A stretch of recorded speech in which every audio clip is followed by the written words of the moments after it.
What's that? It's a bird. It's a plane. No, it's a TvT. Yes, sirree. Finally, a TvT has appeared in a major tournament that is not absolute crap.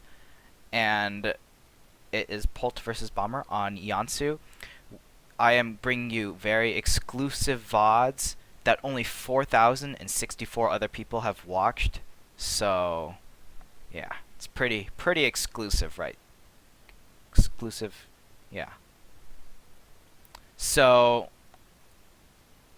oops, ta-da! So, being a TvT, the way that this is going to work is that we are going to be focusing solely on Bomber's side of the map. We're going to ignore Polt, pretend we're not even going to talk about him, and then, or not even going to analyze him, but then the second part of this video is going to analyze just Polt's point of view, so that we will only be looking at Polt and not caring about Bomber. And that's one of the cool things about TvT. You get twice as much stuff out of it because both players are Terrans, and you can learn from both of them. So, oh my gosh, I don't know who any of the players are. I believe Bomber is the red Terran, and Polt is the blue Terran. Yep. Spawning in the bottom left-hand position is Polt. And Red Bull's red Terran is Startail Bomber, who's not on Startail anymore. Rest in peace.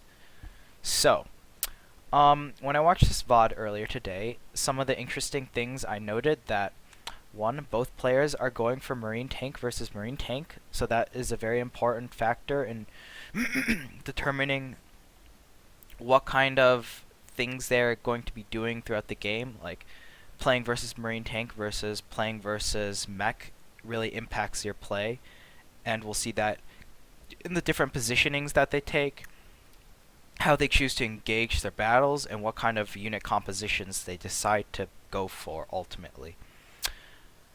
And so, okay, so we're focusing on Bomber. I hate that they're like staring at Polt's camera. It makes me think we're looking at Polt, but no, we're looking at Bomber. These builds are pretty similar. Bomber, he's doing a reactor marine expand, getting that gas at 15, and Bomber is a very economical Terran. He is a very greedy Terran.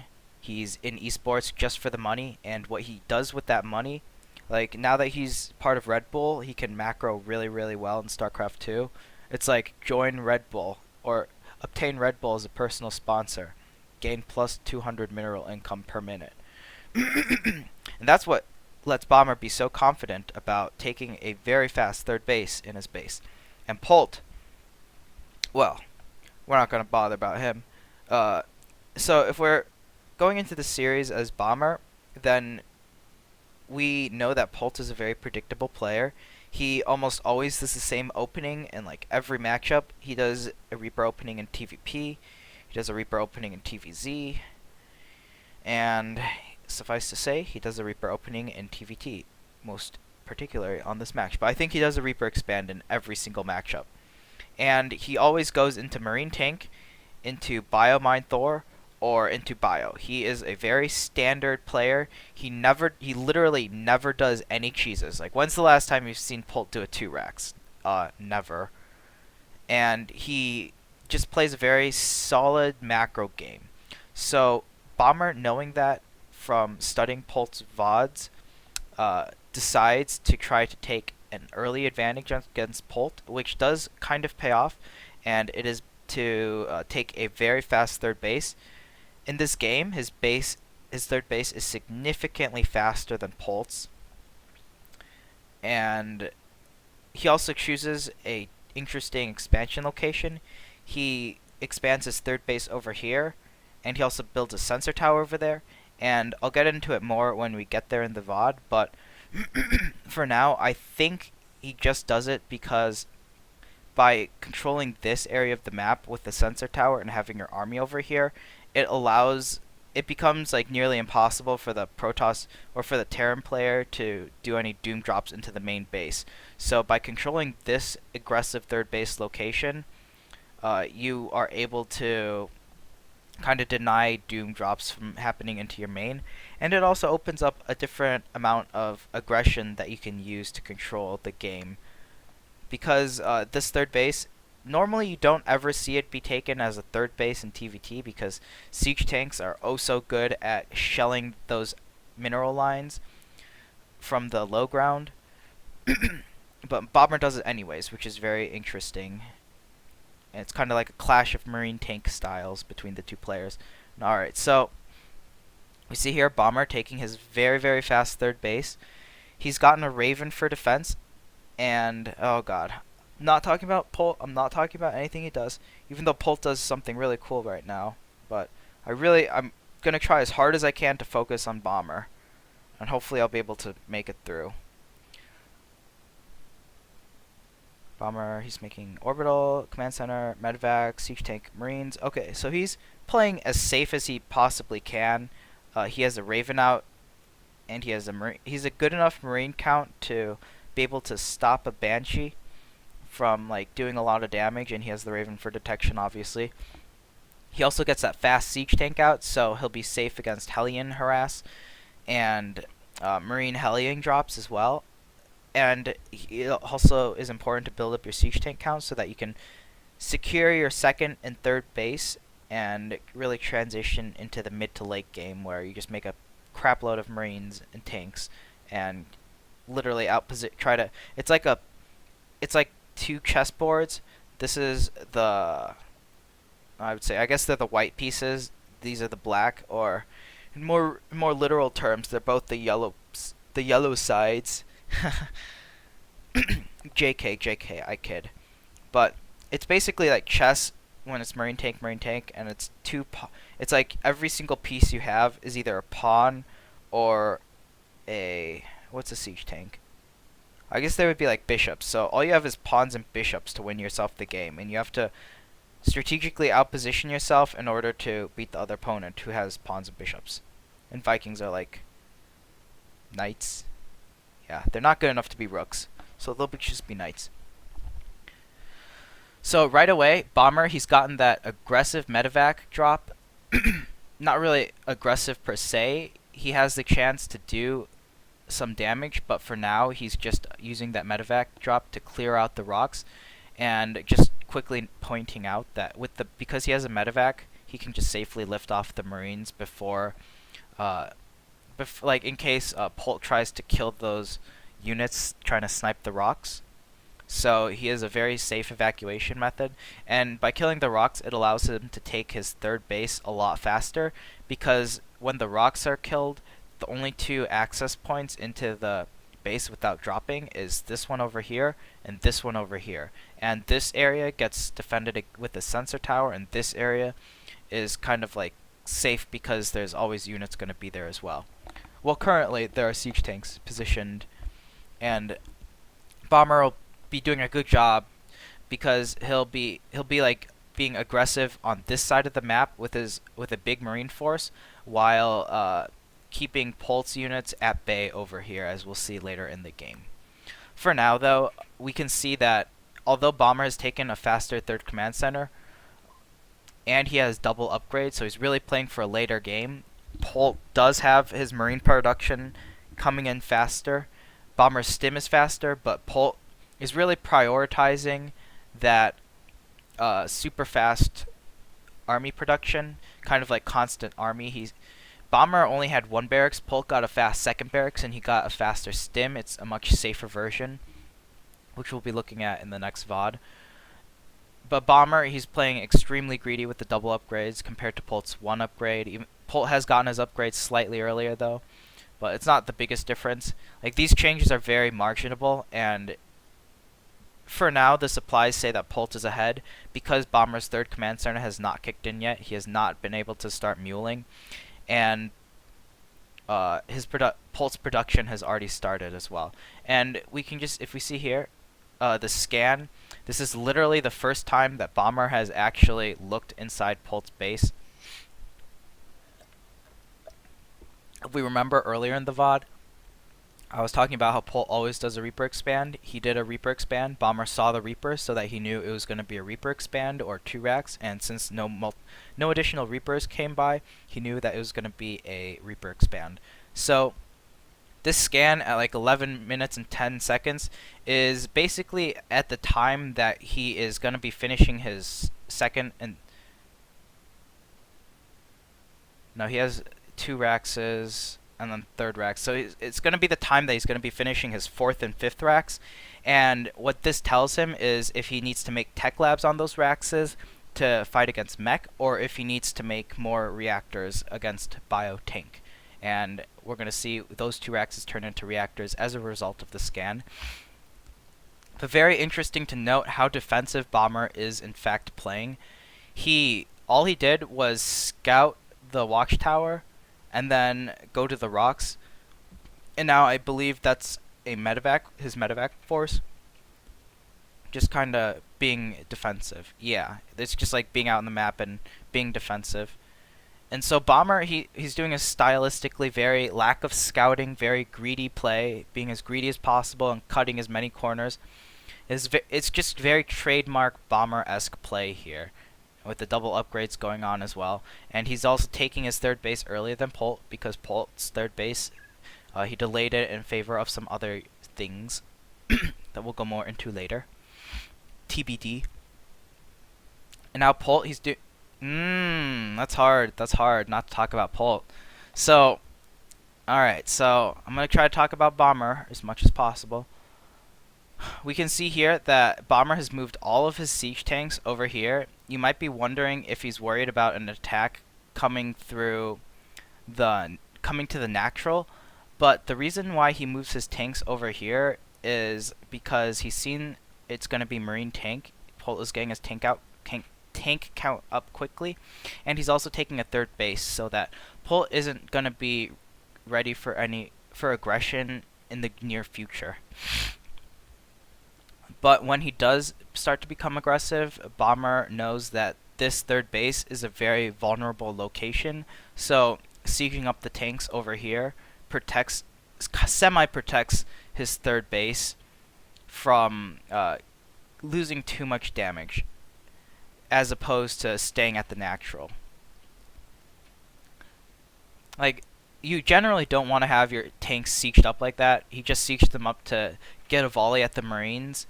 But the positioning of the army, like, you want the army to be unsieged for the most part until you start getting like a big siege tank count and you have enough of an army to cover like the entire map. So, general rule of thumb, just to keep your army in an unsieged mode so that you can react as fast as possible to the enemy Terran player. And there we go. Sensor tower is up. If we just take a quick look at the circumference, we see that it outlines any possibility for Polt to do any doom drops going to the main, and that's all it's really covering. And in case Polt decides to try to siege up over here and cut Bomber off from his natural and his 3rd base, that's really all that Bomber wants with that sensor tower. And now both players, like, still very even in supply. That economic advantage didn't really do much for Bomber because it's TvT and mules really minimize any economic difference the worker count has. But Bomber has started his upgrades a lot faster, and the reason he does this is because he starts later on in the map. He's going to start to use Marines. He's going to be aggressive with the Marines while maintaining a siege tank line like we see here. Polt has very cockily sieged up his army in range of the sensor tower, and he's doing that to pin Bomber's army over here for the time being. And it also gives Polt a heads up if Bomber tries to move out. Like, so Polt's 3rd base is over here, and Bomber's 3rd base is over here. Bomber's units are over here. Polt's units are over here. Oh my god, I'm talking about Polt again. Alright. That's so hard. TBD. Okay, so Bomber, he is over here because Polt's army is over here, and Bomber needs to have his tanks in a sieged up position Like, it's okay to siege him up now because he knows, because of the sensor tower, where Polt's siege tanks are going to be. And Polt, or Bomber, does a really, really good job with cleaning this little fleet up. I mean, that's a very cost-effective Viking. Oh, it died. But it really helped decrease the tank count by like 2. And now it's kind of like a siege tank battle. But like I said earlier, this third base is very susceptible to shelling from the low ground, and it's very easy to abuse. Fortunately for Bomber, Polt has only medevacs. Okay, now he's bringing his Vikings over, so he's going to have air vision. He's not going to have to keep burning through scans as well. And now Bomber, I like what he does here because he knows that Polt's army is over here attacking his third base, and that's kind of like what Bomber wanted Polt to do. He built the third base there to kind of bait Polt into attacking that area and having his units so far out of position that now Bomber is going to be using this hit squad of Marines to move around the map and apply pressure on the other side. And now this is forcing Polt to back off because you can't attack into defensive lines in TvT. The defender's advantage is just too big. So Bomber is completely safe at home besides the small amount of damage that he's taking from the siege tanks just shelling away at the refinery. It killed the sensor tower, it's killing some SCVs. But Polt's Bioforce, it's a much more mobile, or Bomber's Bioforce, it's a much more mobile force, and Bomber also has a crap ton of Marines as well. In this game, he decides to stay very Marine heavy rather than building a lot of siege tanks against Polt's a very siege tank heavy based army, and Bomber's objective with this Bioforce of Marines is to be very mobile on the map, like what he's doing right now. He's doing a good job of shutting down Polt's third base and delaying the economy. So now both players are essentially even. Bomber's kind of slightly ahead because he has some workers mining. He probably has a couple meals drop currently. That's why his income is significantly higher. But Polt doesn't have a third base mining. Bomber kind of has a third base mining, not really. So Bomber's really equalized that advantage that Polt had earlier on by shelling away at that third base by using this mobile Marine force and kind of like just catching Polt out of position because he baited Polt to siege up over here and to start to do damage against the third base. And now that Polt's entire army has been brought back, he has a minimal amount of defense over here, and Bomber of course can check and scan to make sure that this is going to be a safe thing to do. He scanned, he sees that there's not very many Marines reinforcing this, so he drops a bunch of units and he's able to clean this semi-hold on Bomber's third base up relatively easily. And now Bomber has a much better position. He has enough of an army now. Like beforehand, when Polt initially sieged up in this area, Bomber didn't have a big enough army. Now Bomber has a big enough army. His economy has kicked in. His upgrades, he's at 2-2. Polt is only at 1-1. So it's a lot safer for Bomber to take this area now. And especially since he just triumphed victoriously over Polt's army as well. And by having this positioning, it prevents Polt from sieging up onto the mineral line and doing that damage that he was able to do earlier on. So this is the position now that Bomber is in. It's a much forward position defending his third base. It's a very good position too. And now he's gonna kind of like start to be a bit more aggressive. Notice once again, it's Bomber's kind of trademark move throughout this whole entire game. That's a beautiful fire shot right there by the siege tank, by the way. But it's like we'll see this more and more throughout the game, what Bomber does. He takes this huge squad of Marines, and like he has a ridiculous amount of Marines as well. Polt, he prioritizes siege tanks over Bomber, and Bomber, he prioritizes Marines over Polt. That's also another reason why Bomber was getting the 3-3 upgrades, because he would be able to have 3-3 Marines a lot faster, which makes these kinds of attacks a lot more effective as well. And he did lose a decent amount of HP, so he's going to have to back off.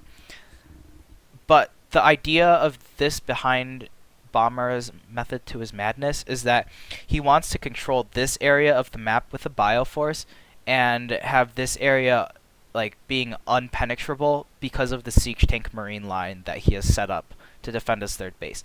And now he has to kind of back up because his marines are in slightly lower health. He really should have taken the watchtower. I really hate Bomber for not taking that because now Polt sees this entire army and where it's headed, and as a result, he gets to catch Bomber out of position, and that was really sloppy play by Bomber, losing 1, 2, 3 siege tanks, and Polt's still making 2 siege tanks at a time. Bomber is only making 1. We can see the siege tank count difference.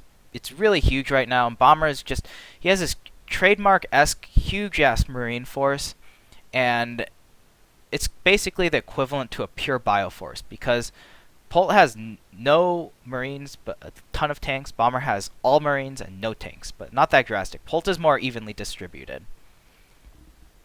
And as we see here, since Bomber has a much more mobile force of marines, he's going across the map. What this does is it denies the fourth base of Polt for a little bit if he did take it at this time. It also threatens for Doom Drop if Polt is caught out of position. We can see Polt's army is getting brought back because of the imminent threat of the Doom Drop. And it also alleviates pressure from this third base because the majority of Bomber's army is now threatening Polt's natural/main base. So there's no way that... and it's much more mobile, so there's no way that Polt can start to threaten Bomber's third base in time because Bomber has a superior aggressive positioning currently. We see Polt do a scan over here because he's worried about these medevac units picking up, and oh my god, this trademark Polt Marine is able to see these bomber Marines. They kind of just wave hi and have a truce, which is immediately broken. Well, no, I kid. It was just a fake after all. And the only reason Bomber wasn't able to do that very well, we'll find out in the second VOD, because I'm not talking about Polt. This is Bomber's Day, people. Oh, it's really hard not to talk about Polt's side too, but it'll make more sense when I go over it, because Polt does end up, spoilers, winning this game. And he plays a much better game than Bomber. Even though Bomber has a lead, like, this game was very equal, but Polt had a lot more better positional moves and was able to checkmate Bomber, whereas Bomber was only able to create a couple of checks against Polt's king, or Polt's army, whatever his king is supposed to be. Like, once again, we see, like, Bomber, these are all of his siege tanks, and he has the rest of his army right now in Marines. And you can do a lot of things with Marines. They're very mobile, and Bomber's doing a very good job being mobile with them. But against siege tanks, a lot of Marines are not going to beat like 5 to 6 siege tanks. It just reaches a point where the siege tanks, after they reach like 3 to 4, they just don't die ever to a big group of Marines because they die before they can even hit the sieged up tanks. Now Bomber's finally getting that tech lab, but it's it's really late. I think he's just so used to making a lot of Marines that he was doing it kind of more unconsciously. Because he still did have a second factory, and Polt, he's been making 2 siege tanks as well, but it's only taken Bomber like 5 minutes to add on a tech lab and start siege tanks to producing, whereas Polt has been producing siege tanks 2 at a time for basically the same amount of time that, like, he and Bomber have had the second factory for about the same amount of time, but Polt has double the tanks while Bomber has 100 Marines. So Bomber's just really prioritizing Marines. And as we can see here, this trade not going very well at all for Bomber. And that's mostly because of just those siege tanks are very hard to kill. Bomber lost 42 Marines for like 5 siege tanks, or 4 to 5 siege tanks. Like, that's not a cost-effective trade at all for Bomber. And as we can see in the supply, it's been even the whole game, so never mind, I'm not going to talk about that. But here, this is just amazing positioning by Polt. Bomber is, oh my god, I'm talking about Polt again. So Bomber decides to kind of like once again, like since he has the sensor tower, he has alleviated the pressure from his third base. And now Polt is going to be, or Bomber is going to be kind of being aggressive. He's trying to catch Polt out of position, but Polt isn't letting him do that. And as a result, like here, Bomber knows that Polt's army is over here and that Polt's army is over here. What he does not know is that there's also Marines over here, and there's siege tanks covering the low ground positioning over here from the high ground as well. And like Polt is moving some siege tanks because he sees with the watchtower that Bomber's army is coming too. So he's also repositioning his siege tanks as well. So Bomber's like trying to catch Polt out of position, but he ultimately ends up getting sandwiched by a three-pronged attack, which is incredibly hard to do. Bomber literally walked into this, and as a result, Polt's superior positioning is able to take a 30 supply lead, and now for the second time in the game, Polt starts to move out on the map, and he's starting to be aggressive. Now that he's no longer threatened by the counterattacks of Bomber, he can now put on some aggression, and these siege tanks provide a much more solid positioning than the Marines ever will because of the siege tanks, or because of how the siege tanks work. And because he also has like twice as many siege tanks as Bomber, he can also start to push Bomber's siege tank line backwards too. So, because Bomber lost a lot of momentum, Polt is allowed to do this, and he has like 1, 2, 3, 4, 5, 6, 7, 8 tanks in Bomber's choke right now, and he's choking Bomber to death currently. And there's nothing Bomber can do with this much larger Marine force. He's going to try to go for a counterattack, but Polt has a big enough army at home. He's able to defend versus a much larger bioforce because he has some siege tanks defensively set up already. He has 4 more at home, and that's not enough for the bioforce to cost effectively break that. If we remember what happened in a previous engagement, Bomber traded about 40 Marines for 4 to 5 siege tanks, so he would ultimately trade his entire bioforce, if not even clean up Polt's force over there. Like, I don't think he would even be able to clean it up. Now as a result, yeah, this game, okay, so unfortunately this game, Bomber is going for one last base trade with his mobile bioforce. He's able to kill some SCVs, not really kill his army because Polt had a better concave, but basically he wasn't able to do that much damage besides kill some SCVs and delay the 4th base for a little bit before having to pick up. And that's really all the bioforce was able to do. And meanwhile, that was a desperate attempt to try to get Polt's army to move backwards, but Polt's superior positioning allows it so that he doesn't have to move back, and now he pretty much just ends up winning the game. There we go, because Bomber lost the majority of his army. So that was kind of like a quick go through of Bomber's play, and I wanted to, like, it wasn't the best. We really are going to be learning from Polt's play. It was particularly very impressive, his positional siege tank play that we all know and love Polt for. That's why he is Captain America. He knows exactly where our troops are supposed to go. If he was 5-star General Polt, he would get our troops he would defeat the Taliban and get our troops out of the Middle East. He would do that all in under a year because that's how good he is at RTS games. So stay tuned, and part 2 will be here in the next VOD over here or over there or wherever it is. It'll